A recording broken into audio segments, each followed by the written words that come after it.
Right, we're recording.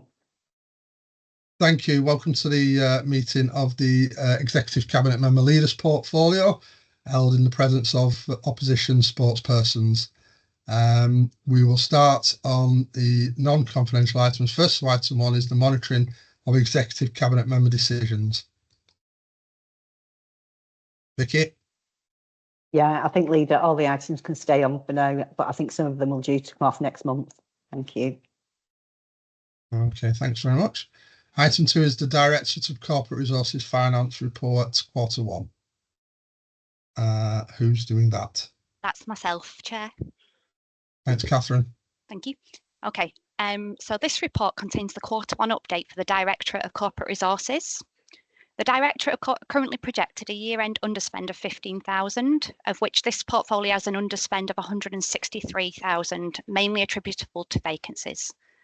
Capital expenditure for the Directorate of Corporate Resources as at quarter one was 72,000 against a revised quarter one budget of 7.2 million. There are no capital projects within this portfolio. The Directorate of Corporate Resources has a projected balance of 9.7 million earmarked reserves for the financial year, of which this portfolio has a projected balance of 2.06 million. Budgeted savings for 24-25 for the Directorate of Corporate Resources are 2.1 million, all of which are within this portfolio, and the largest item being 1.7 million for debt remodelling and redemption. All of these options have been approved as at quarter one. Key financial findings for the portfolio can be found in the report, and service and project specific detail within the appendices. The Executive Cabinet Member is asked to note the contents of this report and to approve the recommendations in section 11 of this report, and I'm happy to take any questions. Thank you very much. Any questions or comments from any members? Oh, okay. Yeah, happy to approve those recommendations. Thank you very much. Item 3 is the annual digital report 23-24. Thank you, Leader. Yeah, Andrew. Yeah. Thanks very much, Leader. So we have a report here, Leader, for noting, please. It relates to our progress on our digital programme, and it's referring to the municipal year of 23-24. We are quietly making significant progress. We, as a reminder, we created our digital strategy in 2021 and launched our digital programme of work in September of that year. So we've been working on the digital front for about 3 years now, and we've made significant inroads. We're still organising our work, as you see in the report, through our 6 themes. And we've got multiple areas of focus. We've got about 30 priorities at the moment, which, because of the number, I won't go through line by line, but you can see those details in the report. And we want to take this opportunity really to highlight overall progress and mention 1 or 2 things from the year itself. So if we think back to when the digital programme started back in 2021, in the council itself, which is primarily the area of focus on the digital programme side, roughly 1/3 of our staff didn't have access to email at that stage, or internet or intranet access within the council, typically frontline staff. We, at that stage, if you remember, were printing payslips on paper and either handing them to staff or posting them out to their home addresses. We had numerous processes on our website which couldn't actually take payment for particular requests from residents and customers. And in fact, many of those needed to be telephoned in rather than being able to be serviced online via the website. So 3 years ago, we also had an ICT organisation looking after technology, which was good for about 5 or 10 years ago, but wasn't really fit for purpose for wanting to push our digital ambitions forward in the right way. So we needed to expand the technology group. We had an IT contract where we were part of a partnership with Wigan and in Inspiring Healthy Lifestyles, and that was the Bolton Wigan partnership. And over the programme of 3 years, we've mutually agreed to complete and come out of that partnership. And we have implemented a completely new contract with Agilysys, who are our technology partner in a new way, in order to have a much more proactive service to help our council and to help our staff deliver service in the right way out to the borough and customers across the borough. Through the course of the programme, including in the last financial year, we've actually accumulated financial benefits of £1.3 million from a variety of areas. So it's making a significant financial contribution too. And very importantly, we have been conducting a lot of modernising work to help our council keep abreast of the right ways of work, again, ultimately to help our delivery out to customers. So for instance, we had some old equipment, old terminals that we needed to decommission. Walking around the town hall, you'll see, and other locations where staff work, you'll see that, for instance, the photocopier and printer devices, which were perhaps new a decade ago, have recently been replaced. And we've been migrating away from obsolete applications, making sure that we're using the right applications for today and for the future. We had no hybrid meeting facilities three years ago, and we've now implemented that, particularly in the last year, extending the number of rooms that staff can use to help hybrid working. And one of the things that we have really pushed on over the last year, in particular through our culture theme, is the creation of a digital aiders network, which is a volunteering basis where staff volunteer to help their colleagues who might have queries about how to do things digitally. So that might be anything from how does an application work to how do I do something on Microsoft Outlook or similar things. And that support network is really very helpful for staff. So thinking about our work externally, we have continued to collaborate with organisations across the borough to make sure that where possible we join up our approaches to create the best type of help for customers. And we continue to liaise with the Greater Manchester team as well. Over the last year, a digital employment and skills and careers fair was held in September, which generated 1,500 queries from individuals, with tremendous success for those people who attended. And also in October last year, we ran a Digitober event, which was also held more broadly in Greater Manchester. And we found that 8 individuals, as a consequence of getting involved, enrolled into college places. And we also had 50 other inquiries from that particular event. We've done things like hold an event for helping residents use the new NHS app. 70 people supported the event in Little Lever Library and Health Centre back in January this year. And between April last year and December last year, 307 digital skills adults enrolments were made by Bolton residents. Also on the front for the borough, we found that we could hire a digital inclusion officer, that we recruited that because we had funding from the UK Shared Prosperity Fund in 2023. And another example of work in the borough is we donated 100 PCs to an organisation called Recycle IT, and that's a local CIC that recycles kit and sells it on with a proportion going to residents needing low-cost devices. So all of this work is being supported by a team from across the council. We continue to have good representation from all of the directorates, and we continue to report progress up to the corporate leadership team. We've got a lot more to do, and you'll see in the report under section 3 quite detailed updates per priority in each of the 6 themes. And I won't go into those details there, but there's lots of good news that we've been able to accomplish. And now we need to focus on what's next. And what's next is slightly more of the same. We want to keep supporting digital inclusion, both internally and externally where possible. But we also want to develop further work on the technology side to allow us to be so-called future fit.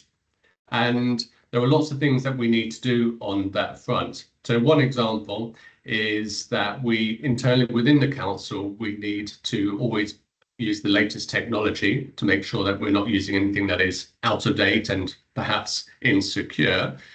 So we will be migrating to Windows 11 in the council, and as a consequence, and combined with that, we have the intention to renew devices for staff. So they've got the latest equipment that can benefit from Windows 11 and also help their own work out to service delivery. There are other areas that we want to have a look at. We still want to modernize even more.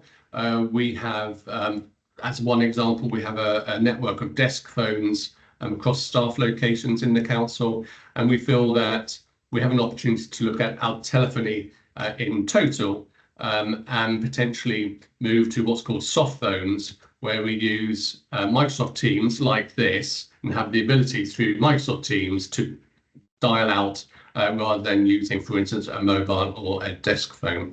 And that will help flexibility and hybrid working. So there's a lot actually that in combination will translate to quite a transformational push, and that's going to be very key.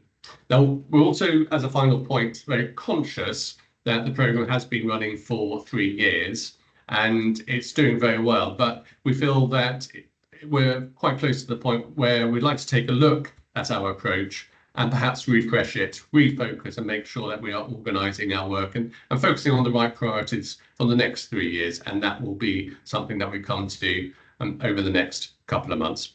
So I'll stop the presentation there, Leader, but the request and recommendation is to note the report. Thanks very much. Thank you very much. Quite a lot of detail there. Before we go any further, welcome to Martin, leader of Conservative Group, who's joined us. Weren't sure who you were earlier, Martin. I think there's also a connection issue.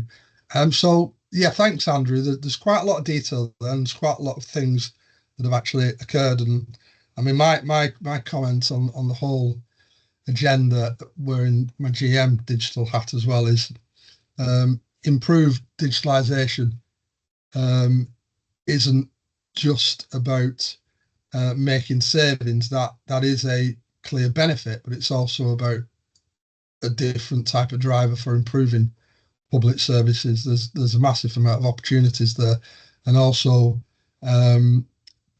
individual people's access to those services is incredibly important in how we interact. So that Digi October event was very, very successful. Any comments or questions from members on this? Councillor Wilkinson.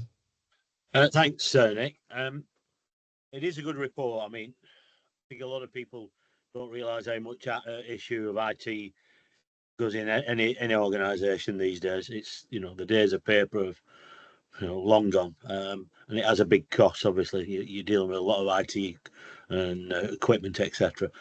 Two things, if I could ask. I know Andrew's mentioned about the engagement with the public, and it's good to see that people are accessing services or education and things like that. I just think that there's still a large group of people out there who IT is a big worry, or they have minimal interaction with IT. The IT skills are fairly low, and I think that I'd probably include myself in that. I get a problem, or I ring my son up because he's in IT. And the other thing is, is now becoming a big issue. And I know one of my colleagues asked the question, and Nick answered it at council a while ago, is around AI. It is rapidly moving in all spheres. Will cause some problems because obviously AI can eliminate job roles, but it will also open up a lot of alternative access arrangements and other ways of working as well. I was just wondering how far we are down the route of AI, and how we can, even with the limited resources we've got, try and expand to individuals. Just on one thing, when I go into West Thornton Library, I know we have a library suite of computers. It's sometimes how we can, get out into communities where people come into libraries because they don't have the equipment themselves. It's about trying to engage with people because the world's moving at a very rapid pace these days. Thanks, David. Some very good points there. Andrew? Yeah, thank you very much. And the library service continues to do a tremendous job, in fact, trying to liaise with residents and visitors on some occasions to help digital skills and what we call digital inclusion, being able to do things digitally using whatever device it is, a laptop or mobile or whatever. They also try to extend service in areas, for instance, of lending devices to residents, which I think is very helpful because people have a real chance to get used to using these things and ultimately become second nature. But it's not to be taken lightly, and I think that's why there's an investment on the library services side to continue to provide that level of support, and that has to be part of our strategy in the future. That's not going away at all. With respect to generative AI, if I may call it that, which is, I suppose, the latest version of AI, we have undertaken a trial internally in the council.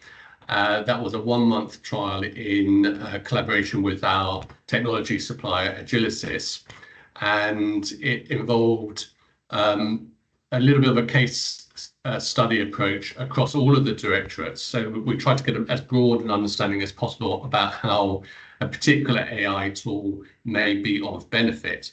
And we have results from that we're currently looking at and analysing. The intention is to generate a business case in order for us to know how to deploy this much more effectively. And it's true to say that this is not the future, it's now. And we must capitalise on these opportunities where they are available to us. And so that will be part of our digital programme as well when we refresh it. I personally believe it will give a great benefit to staff and to help them deliver service in a much as enhanced a way as possible. And it will be very much something that will help productivity and allow staff to spend their time on things which perhaps are a little bit more intricate and really need their attention. So I hope that answers the question, Councillor Wilkinson.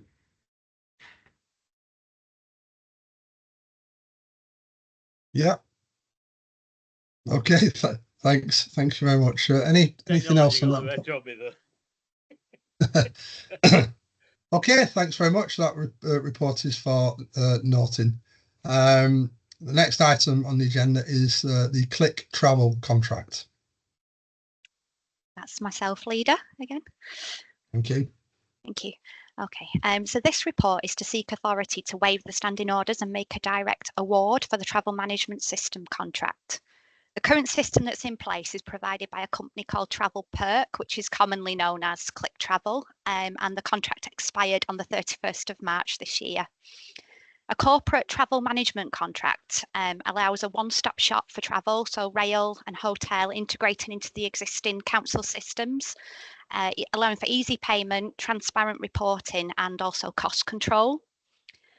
To allow business continuity, the Executive Cabinet member is recommended to authorise the Borough Treasurer to waive standing orders and directly award a council-wide travel management contract to Travel Perk using the YPO framework. And secondly, authorise the Borough Solicitor to carry out any necessary legal formalities. Any questions? Okay, thanks, Catherine. Any questions on that? Councillor Wilkinson. Thanks, Nick. Can I just ask you a question? This is the 130,000 to actually run the contract arrangements as far as Bolton Council is concerned for a 4-year period. I'm obviously not very often I come to Nick's meeting, so just maybe a question that's been answered before. In relation to what is the monitoring process? I know travel is restricted these days. We don't go at places we don't have to go. As Andrew's mentioned earlier, we've got a whole programme of hybrid working, etc. What is the monitoring arrangements around the issue of travel? Is it an internal thing with officers, just keep an eye on it?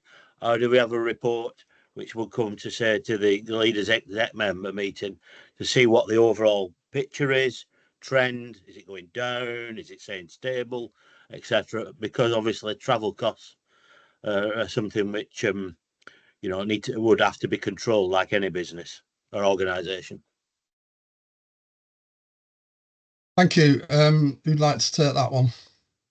If I may start with the first bit. So the travel contract has got a very sophisticated suite of reporting tools within there. So a click of a button, you can download and get that transparency of exactly what has been procured across the organisation, which is a real benefit of that contract. The policies that the council have are also embedded within the system. So there are controls within there. Again, a second benefit there.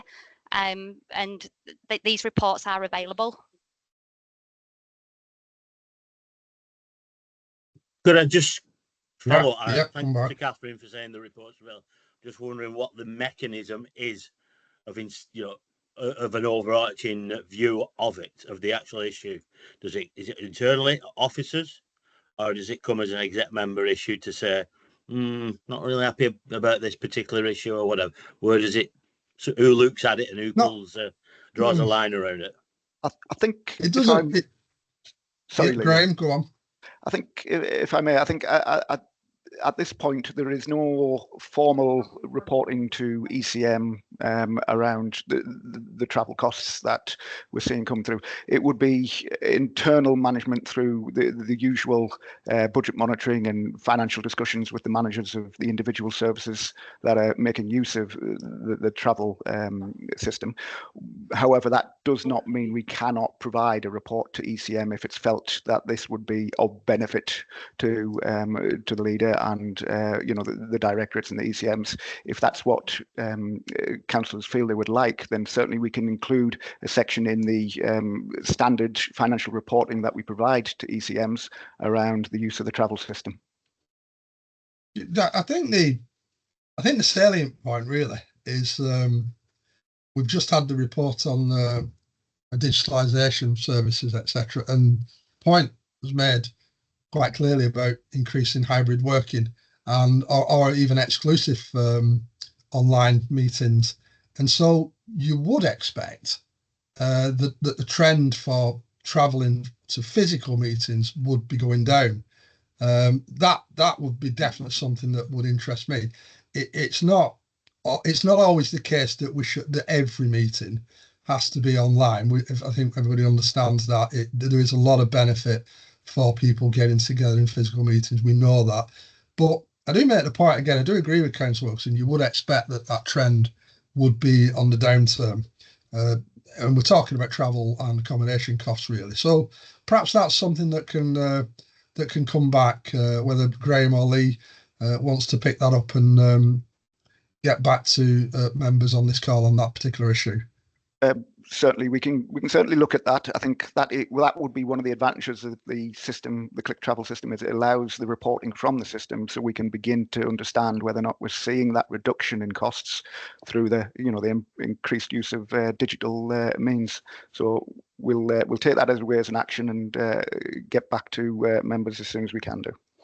But can I just say, I'm not expecting everybody, every quarter or anything like that. I think it's a kind of report you could do towards the end of the year to see where we are with the trends. Is it going down, etc. It's just one of those issues we have to find every spare penny we can find, because as well as I do, Nick, we've got a big cut coming, whether we like it or not, and even every penny has to be squeezed out the system. I agree, David. I agree. I mean, I always say this, I loathe conferences. I just hate travelling down to Bournemouth or wherever it is for 2 days and say, what the hell am I doing here? But some people love conferences, don't they? So, Vicky, do you want to help us out here? Yeah, I was just going to suggest it might be something that would be appropriate to go to Corporate and External Issues Scrutiny Committee, maybe on an annual basis, and then you could monitor it over, say, a 2-year period and see if it is coming down. Yeah, that's a good idea. Okay, happy to do that.